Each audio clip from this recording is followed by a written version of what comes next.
Hey guys, nice to see you again. In this video, we are covering how to start your sourcing business. It's crazy because about a year ago today, I started my sourcing business and it's been a crazy year. I mean, to start, I've quit my full-time job and I now do this full-time, which is amazing. Absolutely loved it. And honestly, if you asked me a year ago where I'd be, no way would I have said this. We've sold and sourced 90 properties.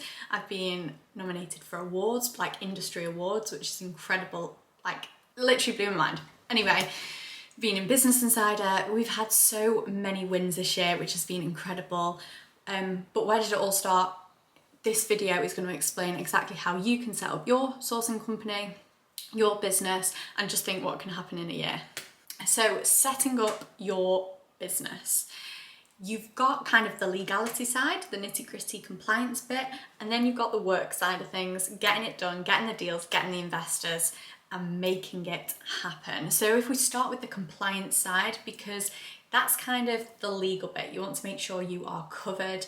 And I know when I started out, I didn't even have a clue you needed compliance. I'm gonna whisper that because that is not good.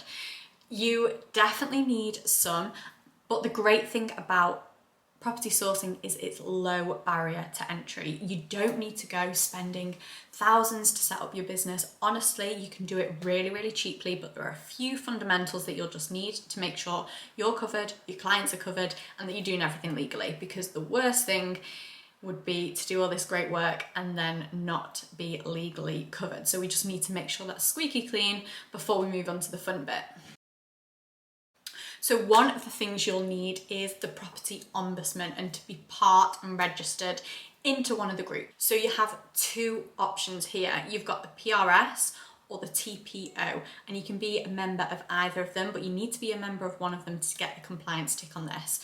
And really they are a body of property professionals that will help you if there are any disputes or anything comes up like that.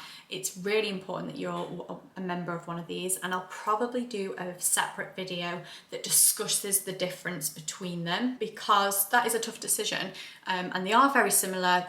They provide similar things, but the minimum requirement is that you're a member of one of them. So I'll do a follow-up video on that because that will be a little bit interesting too. Anti-money laundering. We're in the financial game, there's money involved, so we need to make sure we are up to date on this, and it has to be carried out, non-negotiable. Professional indemnity insurance. I always struggle to say it, but it's again something we need. So this is to cover kind of you or your client if you present a deal, you sell a deal, and for any reason they think it's misrepresented and there's legal action that comes as a result of that. Something we never ever ever have to rely on, but we need to make sure that we're covered just in case we do. So I can leave you the link of the broker that I use to set up mine, but it's something you need, and it's also something you'll need to be part of the policies we mentioned earlier. So it's something that you need to check out. You can pay as much or as little as you want, and you can also pay on a monthly or a yearly subscription. And starting out, your girl was on monthly because I did not have the money to fork out up front, which is not crazy expensive. I think it's about £500 for the year. Don't quote me on it. But still, it's something I want to pay monthly, and you've got that option. But I'll leave the broker because he was actually really, really helpful. Definitely use that. And then HMRC registered. This is the first thing I did because I was just so excited. This is like registering your business on Companies House, grabbing that name, KO Estates. I was so, because I knew I wanted to use that name and I was so scared that someone else has already took it. So I was literally first, like, I think like even 6 months before I started sourcing, I'd already grabbed the name, like in like kind of August time. I grabbed it and I didn't actually start sourcing till the January. So I was just like keen. I just love those like little bits. But getting your name, getting it set up right on Companies House with the right structure.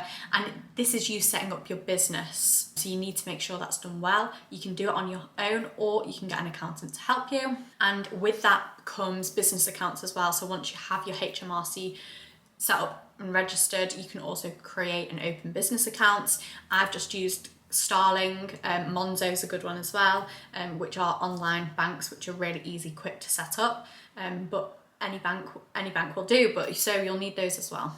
Make sure you've got all of these 5 things, guys, and that is the compliance bit sorted. It shouldn't take too long, but make sure it's set up, make sure it's done right, because you don't want to start off the business on the wrong foot. Like, let's do this right, let's build that reputation and make it a good one. First impressions are everything.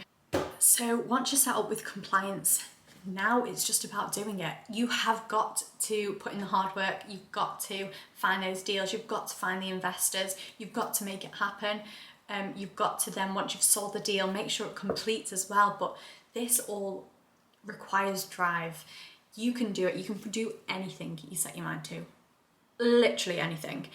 Set yourself those big goals and make sure you're making it happen. But you need to be consistent with it. You need to be showing up every single day to make sure that it happens for you and to grow that business, because I know you can do it. It'll just be amazing. But I'd love to know any questions, any queries you have. Please leave them in the comments below and don't forget to subscribe. I'll speak soon, guys.